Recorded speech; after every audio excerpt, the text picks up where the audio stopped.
Bucket ticket కావాలి చెప్పారు కదా, 5 బకెట్ తీసుకెళ్ళారు. మన జిల్లాకి తగ్గించారు, అర్థం కావట్లేదు. 92 లేదని చెప్పాను కదా జనవరి ఇంట్లో ఇబ్బంది పెడుతున్నారు. ఇట్లా అవును ఆగస్టు నుంచి తీసేటంటే చూస్తూ ఉన్నారు కదా, వస్తుందిలే. కదిలింది, కోవిడ్ మీద ప్రయారిటీ వచ్చేస్తుంది కాబట్టి కదిలింది. షార్ట్లీ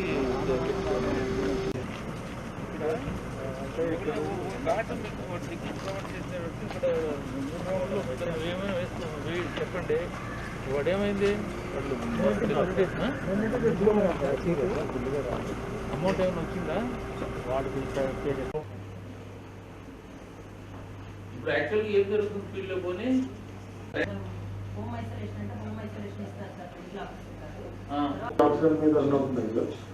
బట్ మనకి కలిగి తినలేకుండా అంటే అది కొండపల్లి పెడతాం.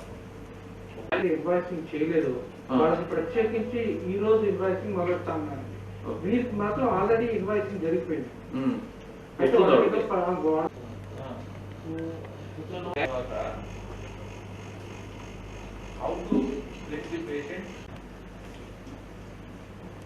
ఆల్రెడీ బయట చేయించుకుని వస్తున్నారు సార్, ప్రైవేట్ మీటింగ్స్ లో సార్. లేదు సార్, మన దగ్గర కూడా పాజిటివ్ వస్తున్నాయి, సాచురేషన్స్ కూడా పడిపోతున్నాయి. ఒక 50 బెడ్లు వేసుకోవడానికి వీలుగా ఉన్నటువంటి ఒక పెద్ద హాల్ లాగా ఉండేది, ఏదన్నా దగ్గరగా ఒక 50 మీటర్ల పరిధిలో ఏదన్నా మనకు హాస్పిటల్ అనుబంధం అవుతుంది కదా. ఒకసారి రివ్యూ చేసి అంతా కూడా వెరిఫై చేసి రండి, ఒక దాదాపు 100 బెడ్లన్నా రాని దాన్ని నోటిఫై చేసి ఆ ప్రైవేట్ హాస్పిటల్ని మీ దగ్గర 100 బెడ్లు పెట్టారనుకోండి, అప్పుడు నాకు కనిగిరి కందుకూరు కాన్స్టిట్యూన్సీ పరంగా ఇబ్బంది లేకుండా ఉంటుంది.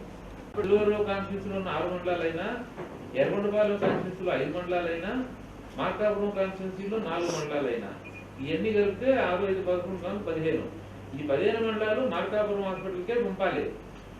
ఈ జనరల్ హాస్పిటల్కి రావాలంటే వాళ్ళు అక్కడ అడ్మిట్ అయ్యి అక్కడ ఏదన్నా హాస్పిటల్లో వాళ్ళు కానీ క్రిటికల్ కొద్దిగా హై లెవెల్ కావాలంటే అప్పుడు మార్కాపురం హాస్పిటల్ ట్రాన్స్ఫర్ కింద రావాలి. మెడికల్ ఆఫీసర్ డైరెక్ట్గా నేను ఒంగోలు పంపుతానంటే అది ఎక్సెప్షనల్ ప్రిస్క్రిప్షన్, అది ఎక్సెప్షనల్ కేసు అనమాట. పేషెంట్ కండిషన్ డైరెక్ట్ జనరల్ హాస్పిటల్కే రావాలనేది ఎక్సెప్షనల్. ఆక్సిజన్ కెపాసిటీ ఎంత ఉందో దాని ప్రకారంగానే క్రిటికల్ కేసెస్ ని మీరు అడ్మిట్ చేసుకుంటే that will be better. Oxygen planning అనేది ప్రాపర్ గా చేసుకోవాల్సి ఉంటుంది. ఎన్షూర్ దట్ మీరు 24 hours బిఫోర్ చెప్తే గానీ ఆక్సిజన్ అనేది రెక్టిఫై అవుతుంది. లాస్ట్ ఇప్పుడు మనం కూడా గ్రూప్ లో చూస్తున్నాము, నిన్న నుంచి 3-4 days నుంచి ప్రైవేట్ హాస్పిటల్స్ కూడా ఇంకో ½ an hour లో అయిపోతుంది, ఇంకో ½ day లో అయిపోతుంది అంటే that oxygen cannot be adjusted in ½ day.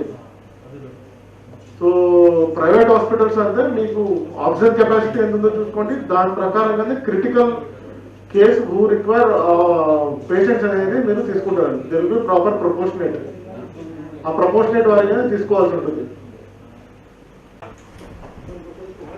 ఇప్పుడు ఆ ఇన్ఫర్మేషన్ రైజింగ్ టైంలో డాక్టర్కి ఏ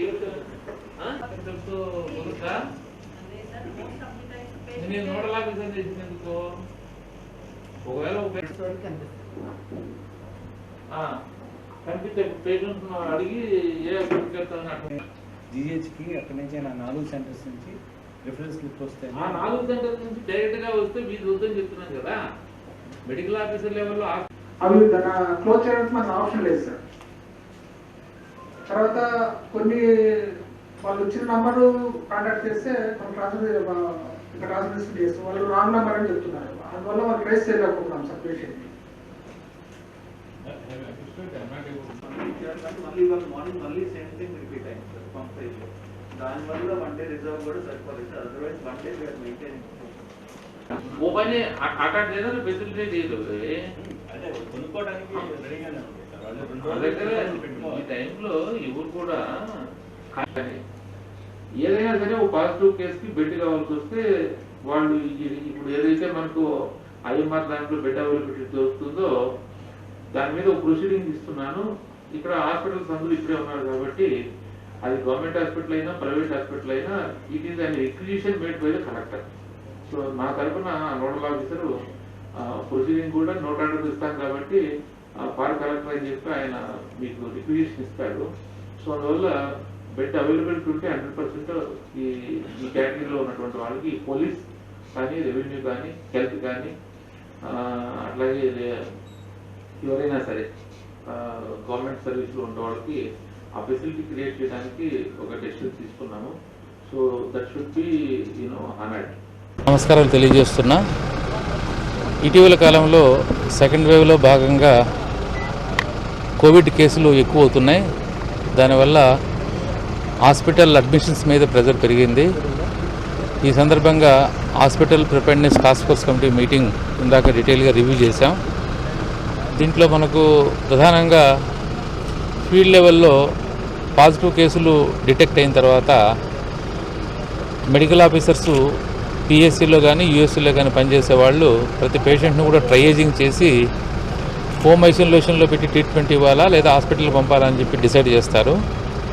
ఈ హాస్పిటల్కి పంపాలన్నటువంటి కేసుల విషయంలో మనం లాజిస్టిక్స్ చూడాలి.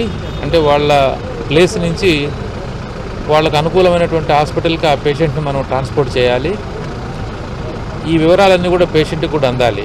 సో ఈ విషయంలో కొద్దిగా ఫీల్డ్ లెవెల్లో మెడికల్ ఆఫీసర్స్ కొన్ని విషయాల మీద క్లారిటీ లేకుండా ఇబ్బందులు పడుతున్న దానివల్ల పేషెంట్స్ అడ్మిషన్ విషయంలో కొంత కన్ఫ్యూజన్ కూడా వస్తున్నట్టు దృష్టికి వచ్చింది. దాన్ని అంతా కూడా ఈ రోజున క్లారిటీ ఇచ్చాము.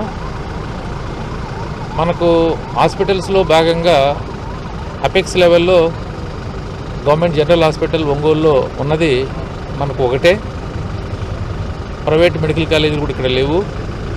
అట్లాగే వైద్య విధాన పరిషత్ ఆధ్వర్యంలో మనము area hospitals 2, district hospital Markapuram, area hospitals Chirala, Kandukur, ఈ 3, ఈ 4, ఈ 3 హాస్పిటల్స్లో కూడా ఇప్పుడు బెడ్ స్ట్రెంగ్త్ చాలా తక్కువగా ఉంది. 50 మాత్రమే మనం కోవిడ్కి ఎయిర్మార్క్ చేశాము. ఇక్కడ ఇంకొక 100 అదనంగా బెడ్లు ఏర్పాటు చేసే విధంగా ఒక స్టెప్ తీసుకున్నాం. అట్లాగే మరి ప్రైవేట్ హాస్పిటల్స్ అన్నీ కూడా ఒంగోలులోనే ఉన్నాయి. దాదాపు 9 హాస్పిటల్స్ నోటిఫై చేశాం. చీరాల్లో 2 నోటిఫై చేశాం. అట్లాగే మార్కాపూర్, కందుకూరులో కూడా 1-2 చొప్పున నోటిఫై చేసే అవకాశం ఉంది. సో ఇట్లా ఓవరాల్ యాజ్ ఆర్ నౌ మన దగ్గర ఒక రమారమి 1800 బెడ్లు మాత్రమే మనం అందుబాటులోకి తెచ్చాము. దీన్ని వీలైనంత వరకు 2000 బెడ్లకు తీసుకెళ్లాలని ప్రయత్నం చేస్తున్నాం హాస్పిటల్ బెడ్స్. ఇంకా ఆక్సిజన్ విషయానికి వస్తే ఓన్లీ జనరల్ హాస్పిటల్, ఆ తర్వాత మార్కాపురంలో ఉన్నటువంటి district hospital, area hospitals Kandukur, మరి చీరాల్లో మాత్రమే ఆక్సిజన్ ఫెసిలిటీ ఉంది. మిగతా కమ్యూనిటీ హెల్త్ సెంటర్స్ మనం కోవిడ్ పేషెంట్స్కి ఏదైనా ఎమర్జెన్సీ పరంగా మైల్డ్ కేసులకు వాడుతున్నాము. అట్లాగే కోవిడ్ కేర్ సెంటర్స్ని కూడా ఇప్పుడు సెటప్ చేయడానికి అన్ని ఐడెంటిఫై చేస్తున్నాం. అయితే ఈ హాస్పిటల్ అడ్మిషన్స్ విషయంలో ఫీల్డ్ లెవెల్లో మెడికల్ ఆఫీసర్స్ పాజిటివ్ కేసులను ట్రయేజ్ చేసిన తర్వాత అందరూ ఒంగోలుకే వచ్చేసిన దానివల్ల ఒంగోలులో ప్రెజర్ పెరుగుతోంది. సో దానివల్ల ఇప్పుడు ఏం చేస్తున్నామంటే, ఇప్పుడు చీరాల్లో ఉన్నటువంటి ఏరియా హాస్పిటల్కి ఒక 8 మండలాలు, కందుకూరులో ఉన్నటువంటి ఏరియా హాస్పిటల్కి ఒక 11 మండలాలు, మార్కాపురంలో డిస్ట్రిక్ట్ హాస్పిటల్కి ఒక 15 మండలాలు, అట్లా ఏరియాస్ను ట్యాగ్ చేసి అక్కడ మెడికల్ ఆఫీసర్స్ అందరూ కూడా ఆ సంబంధిత హాస్పిటల్కి మాత్రమే వాళ్ళు పంపే విధంగా ఏర్పాటు చేస్తున్నాం. ఇంకా మిగిలిపోయిన ఏరియా అంతా కూడా జనరల్ హాస్పిటల్ ఒంగోలుకి వచ్చే విధంగా ప్లాన్ చేశాము. ఒకసారి ఈ వైద్య విధాన పరిషత్ హాస్పిటల్స్లో అడ్మిట్ అయినా మైల్డ్ కేసులు వాళ్ళకి ఏదైనా క్రిటికల్ కండిషన్ వస్తే వాళ్ళని కూడా జనరల్ హాస్పిటల్కి తీసుకొచ్చే విధంగా ఏర్పాటు చేస్తున్నాం. సో ఈ రకంగా మనం ఈ హాస్పిటల్ అడ్మిషన్ విషయంలో ఫీల్డ్ లెవెల్లో క్లారిటీ ఈరోజు అందరికీ ఇవ్వడం జరిగింది. ఇంకా ఫీల్డ్ లెవెల్లో కూడా నేను తెలియపరచాలా ఒక డీటెయిల్ ప్రొసీజర్ ఇచ్చి. అట్లాగే ప్రైవేట్ హాస్పిటల్స్లో అడ్మిషన్ చాలా తక్కువగా ఉన్నాయి బెడ్స్. అక్కడ కూడా అడ్మిషన్ విషయంలో ఎలాంటి అవకతవకలకు తావు లేకుండా ప్రతి హాస్పిటల్కి ఒక నోడల్ ఆఫీసర్ని పెట్టి రోజువారీగా అక్కడి నుంచి ఫీడ్బ్యాక్ తీసుకొని ఏమాత్రం డీవియేషన్ ఉన్నా చర్యలు తీసుకునే విధంగా వాళ్ళందరికీ మరి ఆదేశాలు జారీ చేయడం జరిగింది. అన్ని హాస్పిటల్స్లో హెల్ప్ డెస్క్లు పెట్టాము, గవర్నమెంట్ హాస్పిటల్తో సహా సీసీటీవీలు సెటప్ చేస్తున్నాము. సో ఈ రకంగా మనం హెల్ప్ డెస్క్ మేనేజ్మెంట్ కానీ, పేషెంట్ కేర్ మేనేజ్మెంట్ కానీ, డైట్ కానీ, శానిటేషన్ కానీ, అట్లాగే ఏదైనా డెత్లు జరిగితే అనాలిసిస్ చేసి ఏమైనా నెగ్లిజెన్స్ ఉందనే విషయంలో కానీ వీటన్నిటి పట్ల కూడా రోజువారీగా మరి రివ్యూ చేసుకుంటూ ఎక్కడా కూడా లోపాలు లేకుండా కోవిడ్ కేర్ విషయంలో పేషెంట్లకి ఒక మంచి ట్రీట్మెంట్ ఇచ్చే విధంగా మన జిల్లాలో మనం అనేక చర్యలు తీసుకుంటున్నామని చెప్పి ఈ సందర్భంగా తెలియచేస్తున్నాను. దీంతోపాటు ఆక్సిజన్ సప్లైకి సంబంధించి కూడా ఒక 2-3 డేస్ కాస్త సప్లైలో ఇబ్బంది కలిగింది. మనకు చెన్నై నుంచి వచ్చేటువంటి సప్లై ఆగిపోయింది. అక్కడ అలాట్మెంట్ కేవలం 10 టన్స్ మాత్రమే ఇచ్చిన దానివల్ల అది చిత్తూరుకే సరిపోయే విధంగా అలాట్మెంట్ ఇచ్చారు. ఇప్పుడు మనకు వైజాగ్ నుంచి సప్లై అలాట్ అయింది. అక్కడి నుంచి మనకు సరిపడా తెచ్చుకుంటున్నాం. అట్లాగే సిలిండర్స్ నింపే విషయంలో కూడా జాగ్రత్తలు తీసుకుంటున్నాం. ప్రైవేట్ హాస్పిటల్స్ అయినా సరే, గవర్నమెంట్ హాస్పిటల్స్ అయినా సరే ఆక్సిజన్ సప్లైకి సంబంధించి ఇందాక నేను కూడా ప్లాంట్ అంతా కూడా ఇన్స్పెక్ట్ చేశాను. ముఖ్యంగా లీకేజెస్ ఉండకూడదని, అట్లాగే మనకు ఆ ట్యాంక్స్ నింపేటప్పుడు జాగ్రత్తలు తీసుకోవాలని, అట్లాగే పేషెంట్స్ మరి వార్డ్స్లో ఉన్నారు, అక్కడ వాళ్ళు ఆక్సిజన్ యూజ్ చేసేటప్పుడు వేస్టేజ్ ఉండకుండా డ్యూటీలో ఉన్నటువంటి వైద్య సిబ్బంది కానీ అట్లాగే పారామెడికల్ సిబ్బంది కానీ అందరూ కూడా జాగ్రత్తలు తీసుకోవాలని చెప్పి కూడా అందరికీ ఇన్స్ట్రక్షన్స్ ఇవ్వడం జరిగింది. అట్లాగే డ్రగ్స్ విషయంలో రెమెడీస్ ఎవరికైతే సప్లైకి ఇబ్బంది లేదు, కొంతమంది ప్రైవేటు నోటిఫైడ్ హాస్పిటల్స్ అడుగుతున్నారు, వాళ్లకు జిల్లా యంత్రాంగం ఫెసిలిటేట్ చేసి సప్లైస్ దగ్గర నుంచి అందే విధంగా చర్యలు తీసుకుంటున్నాం. మరి ఇంకా ఏవైనా సరే కోవిడ్ ట్రీట్మెంట్కి సంబంధించి రిలేటెడ్ డ్రగ్స్ ఎవరైనా సరే మెడికల్ షాప్స్లో ఎక్కువ అమ్మినట్టు దృష్టికి వస్తే కఠినమైన చర్యలు తీసుకుంటామని చెప్పి ఈ సందర్భంగా తెలియజేస్తున్నాను. అట్లాగే అసిస్టెంట్ డ్రగ్ కంట్రోలర్కి చెప్పాను, పీరియాడికల్గా ఇన్స్పెక్షన్ చేస్తున్నారు.